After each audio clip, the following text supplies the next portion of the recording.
Alright. The disturbing trope of incest romance in East Asian media. In East Asian media. Didn't know anime was a dirty word. By East Asia Beef. Okay, let's see, okay? Let's see what this person has to say. My stepdad becomes my husband. This is the ending Pause! Pause! Okay. premise of a manga that started off as wholesome and family-friendly. I mean, just look at the cover. How cute, how innocent. Usagi Job tells the story of a single dad raising his adoptive daughter. This manga used to be on everyone's recommended list for how wholesome and heartwarming the father-daughter relationship was depicted. Unlike some other mangas where cultural barriers or weird tropes might throw people off, Usagi Job is so universally appropriate and easily digestible that it was deemed suitable to read by all ages and all demographics. But then it turned into incest, with the daughter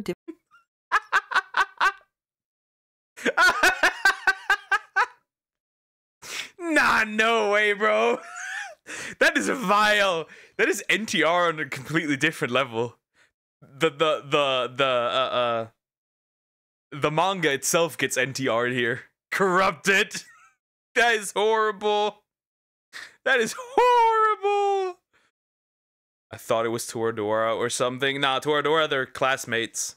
I love that one. That one is cute, by the way. That anime. Developing romantic feelings for her dad. The dad, despite being reluctant at first, tells her that if she's still in love with him after graduating high school, he will consider dating her. The story ends with the daughter still in love with the dad after graduating high school, them considering getting married, and her thinking about burying his child. What the fuck? That's horrible.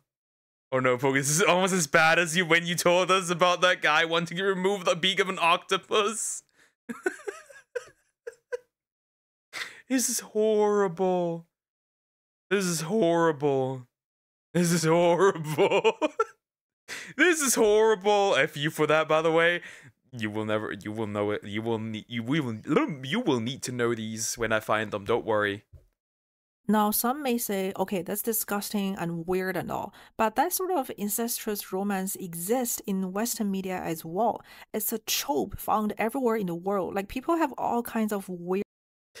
I think the problem more so is that it started out like as like cute stepdad daughter type of like right thing, and now it's like just weird. It's just weird. This is not the worst though. This is not the worst. And I'm not saying, obviously, I'm not advocating for anything like that to be censored or banned or whatever. It is odd though. weird fetishes, and this is nothing new. Well, the difference is that in the West, incestuous romance is largely perceived as a taboo-ish kink. Something also, and we have to admit something that nobody wants to admit. A large part of the people that consume corn consume step stuff. There's just no denial. There's just no denial.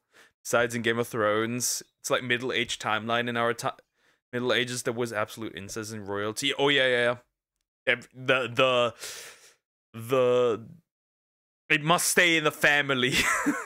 frowned upon, so it's typically kept in niche places. By niche, I mean sus websites or some online forums for degenerates. It's definitely not something you'd expect to see from a family-friendly media source. Like, they wouldn't be showing incest in a Disney movie, for example. However, in East Asian media, sometimes you'll see incest in broad daylight. My brother loves me!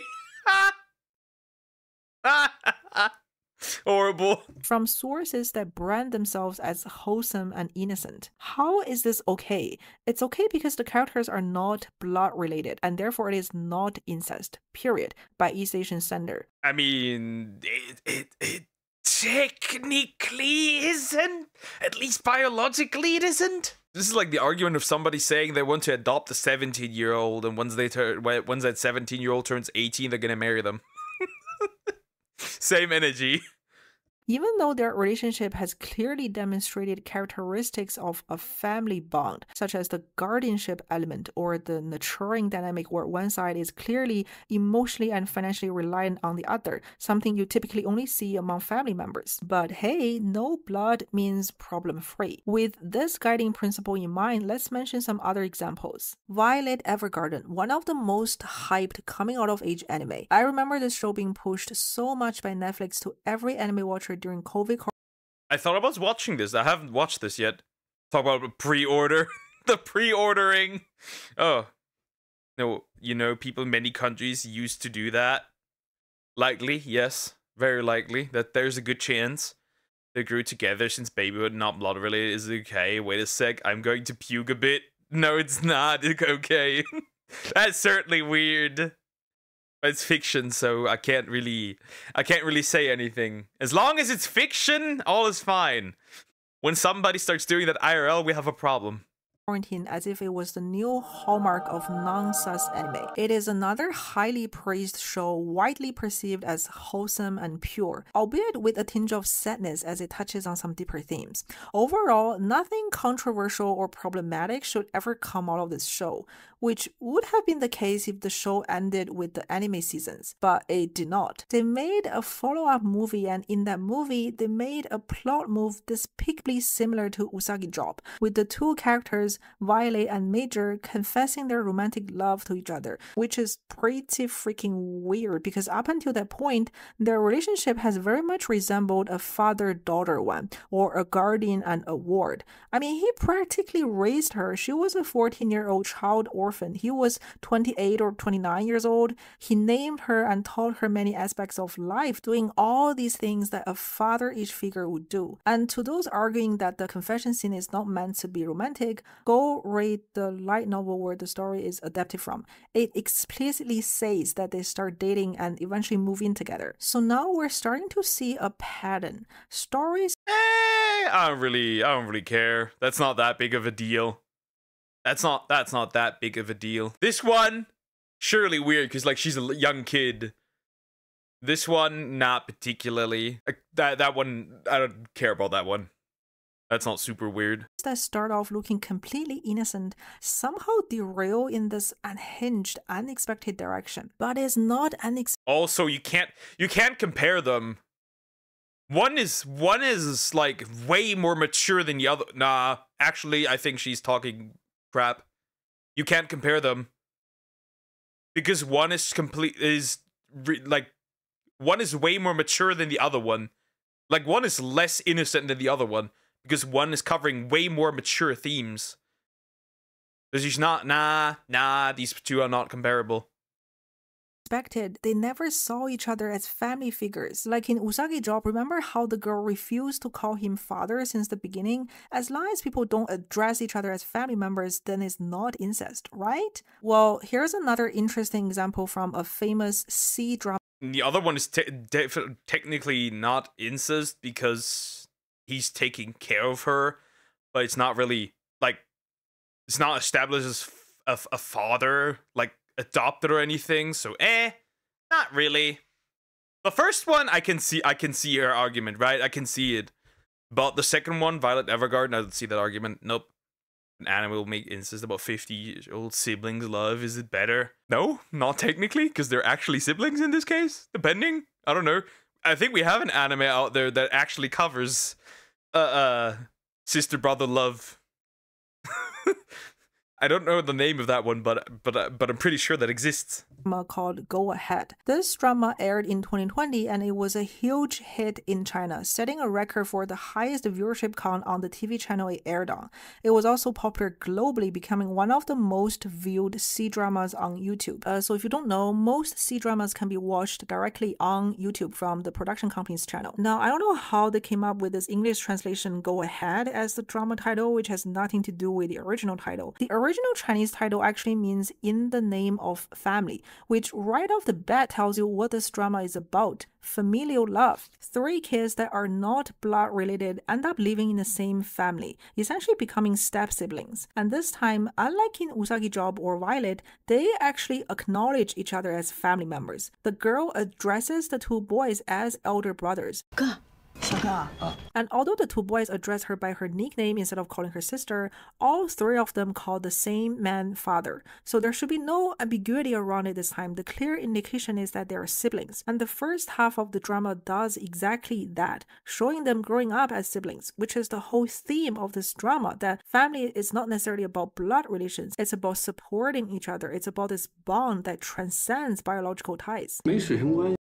Okay, that one is definitely, I'm not gonna lie, that one's definitely horrendous.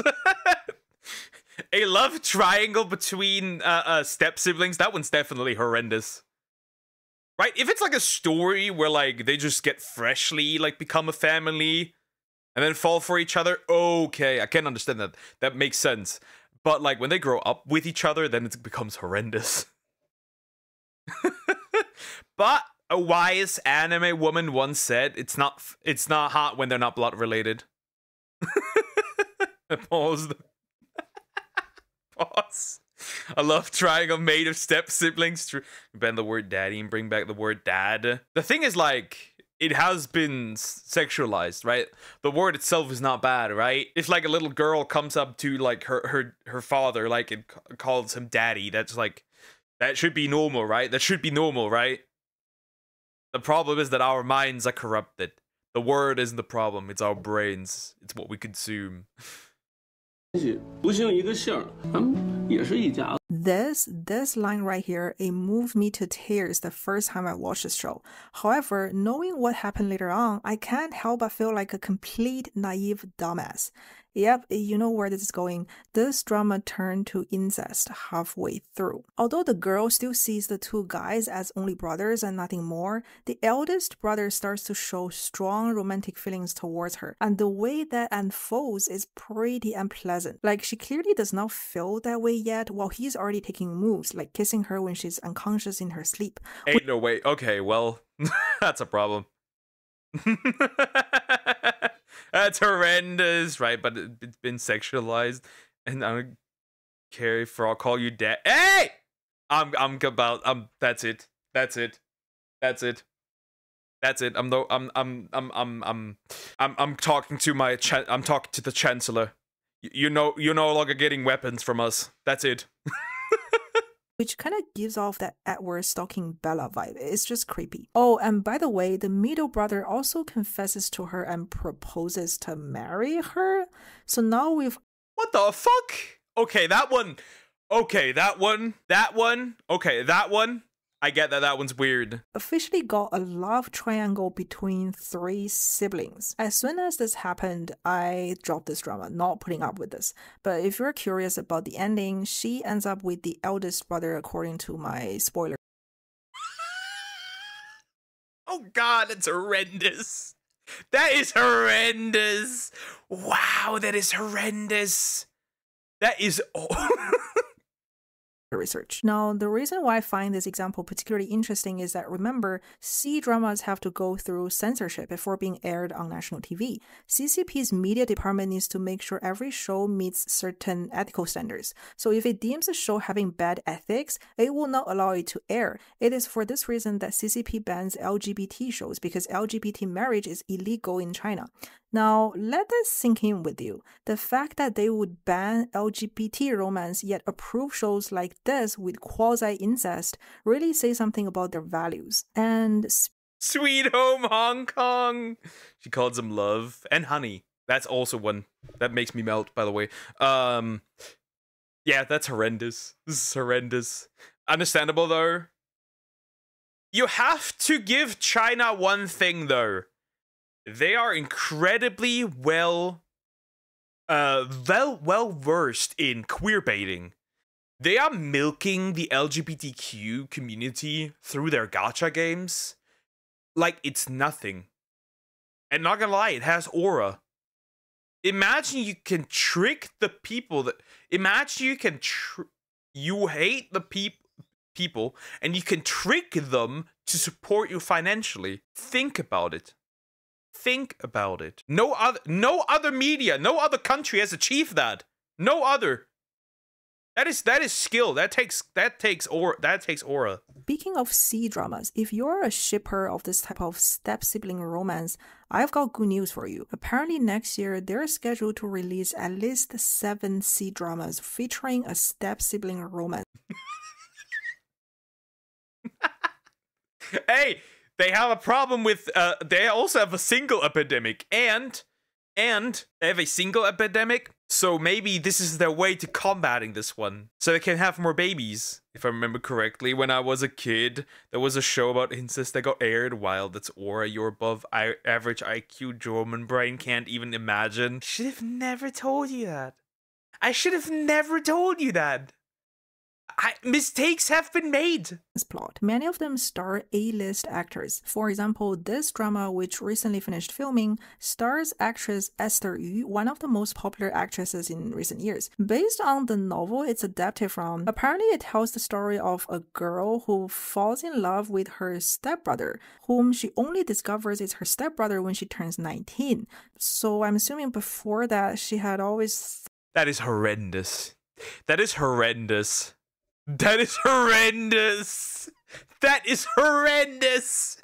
That is actually horrendous. That is horrendous. That is actually horrendous. This is oh no, Step Hong Kong, I'm stuck. Oh no. Thought of him as her biological brother? Wait a second. How do you suddenly develop romantic feelings for someone you've always seen as a biological family? I don't know. Ask Suguha. Ask Lifa from Sword Art Online. I'm surprised the actors didn't cringe while reading the script. Bro, that is horrendous. Remember, this is even worse than Go Ahead. At least in Go Ahead, they knew they're not related from the beginning. Oh, like, okay, right? If it's anime, no real person is involved, right? There's no actor. But imagine you're an actor, right? You're this actress, right? And from now on, you're always gonna be associated with an incest Chinese drama. That's horrendous. Imagine you're always associated with this one. There's no way you can never recover from this. It's got a trailer already. Let's check out the trailer. 你们根本没有血缘关系。你别把我想太好了。就算没有血缘关系，他也始终是我哥。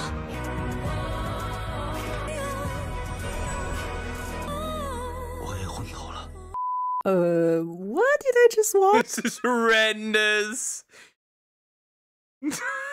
But I just can't help but wonder, kids see incest anime, what they supposed to think about their sibling after.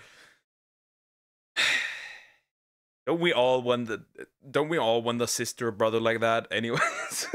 No, we don't. No, we don't, but this is horrendous. Clearly, there must be viewers like me who think there's something wrong with this plot, right? So I read through the online reviews of the trailer seeking validation.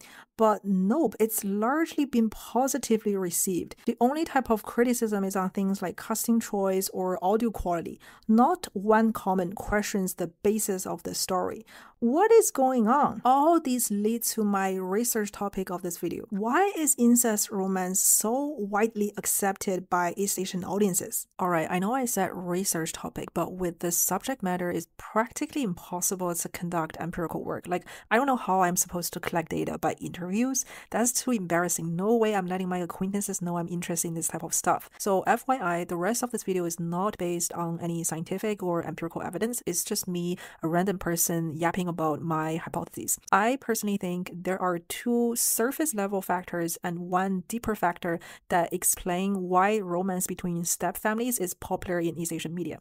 The first surface level factor is the lack of an adoption culture. In East Asia, it's very rare to hear about anyone adopting a child or to know anyone who's been adopted. Part of this is due to traditional values, aka Confucianism, which places strong emphasis on bloodlines and the maintenance of family lineage through biological. We don't adopt people here. Ugh.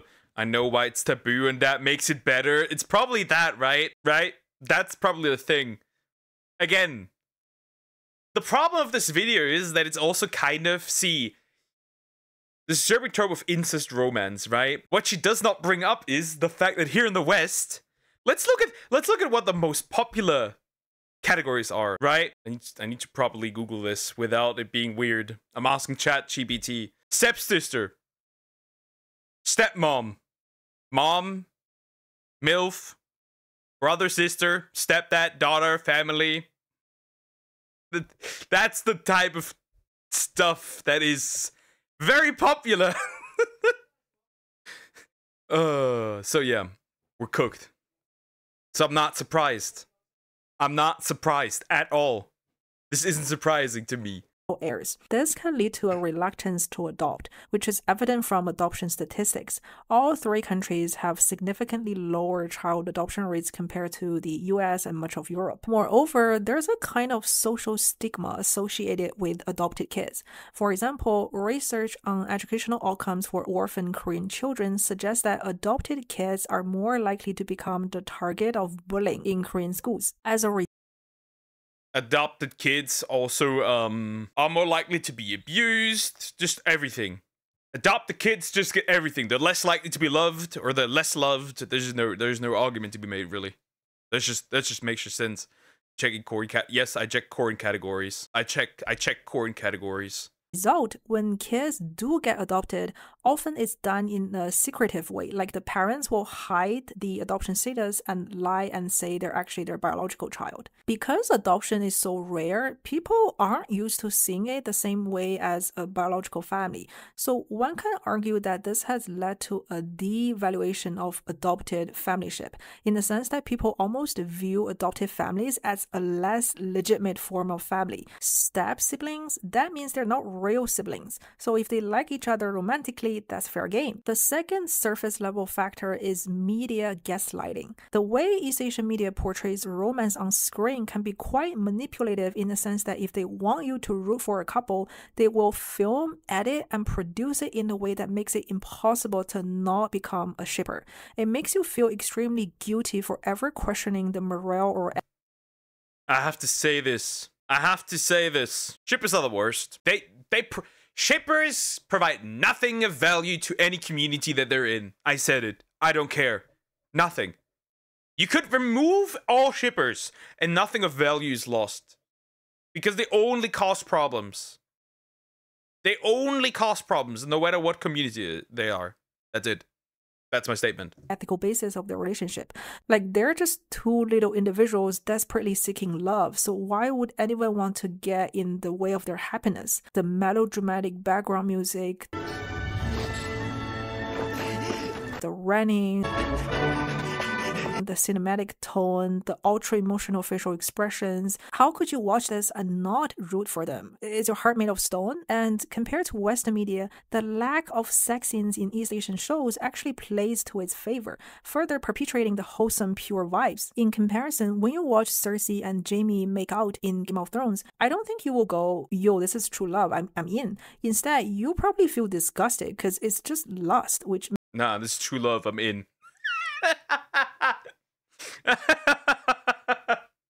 See? Game of Thrones.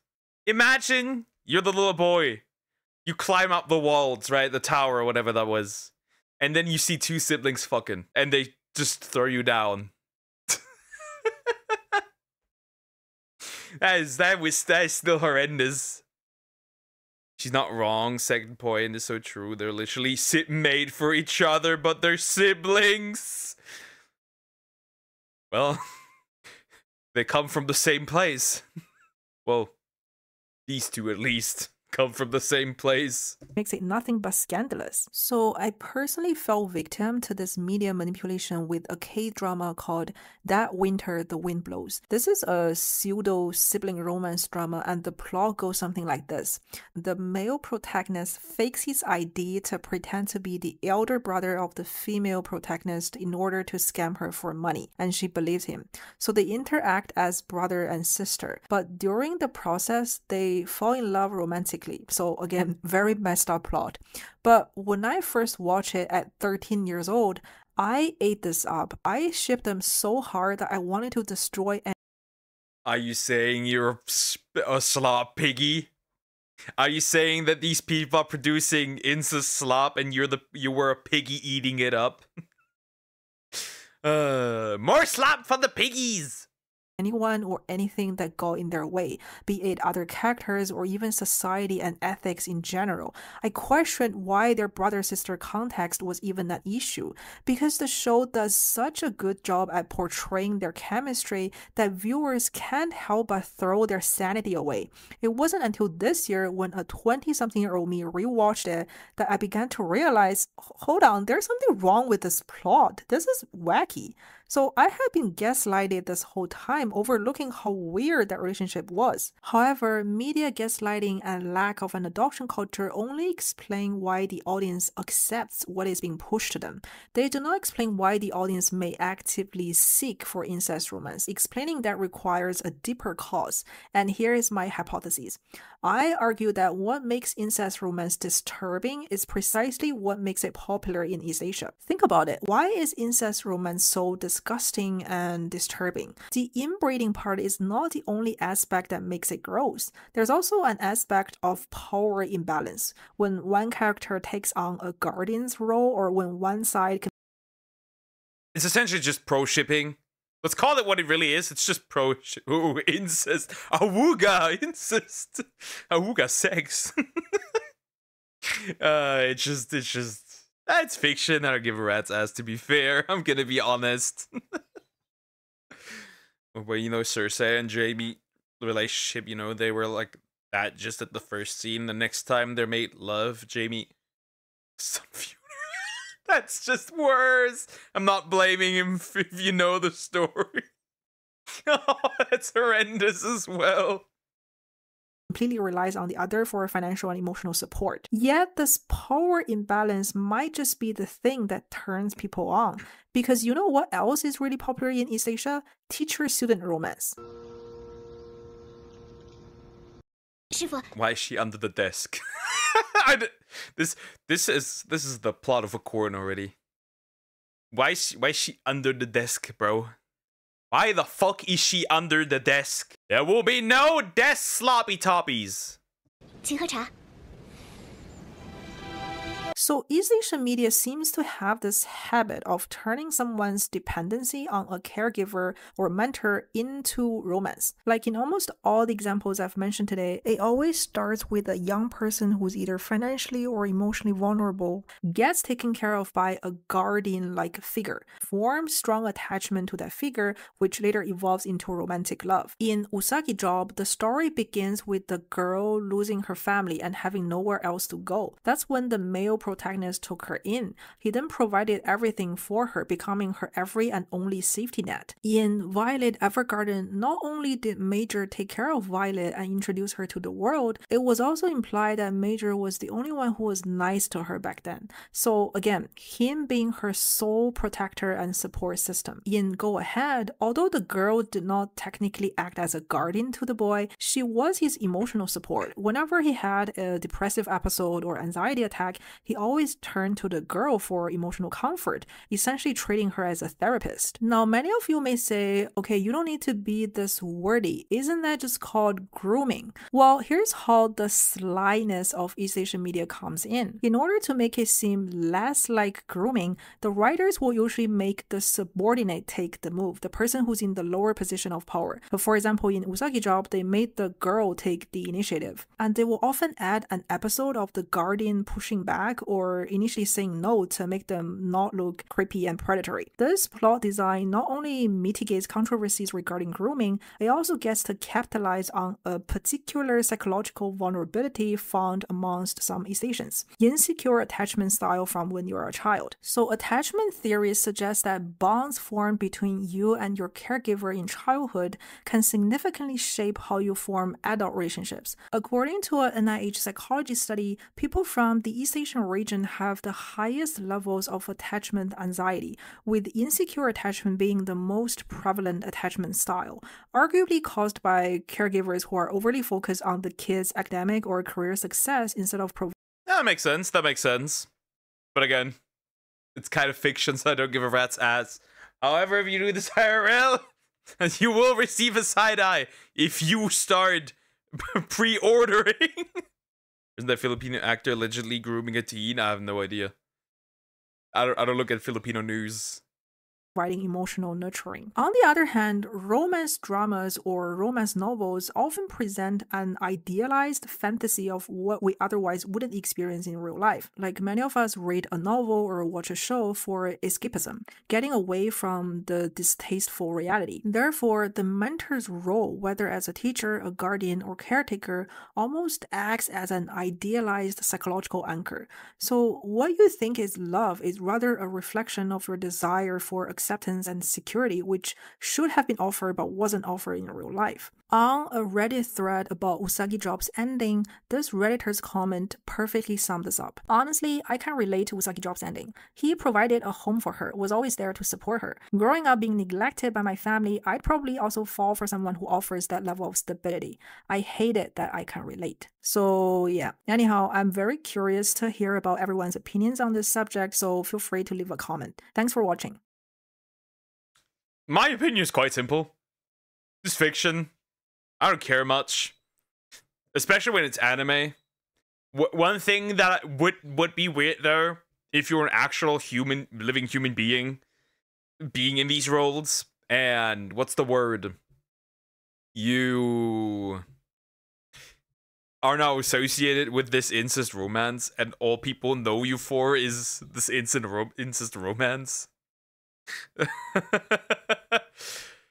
Yeah, then there would probably be some problems, at least for you as an actor. But hey, it's fiction. That's why it is even possible. If it wasn't fiction, then it wouldn't be possible. Anyways, like, comment, and subscribe.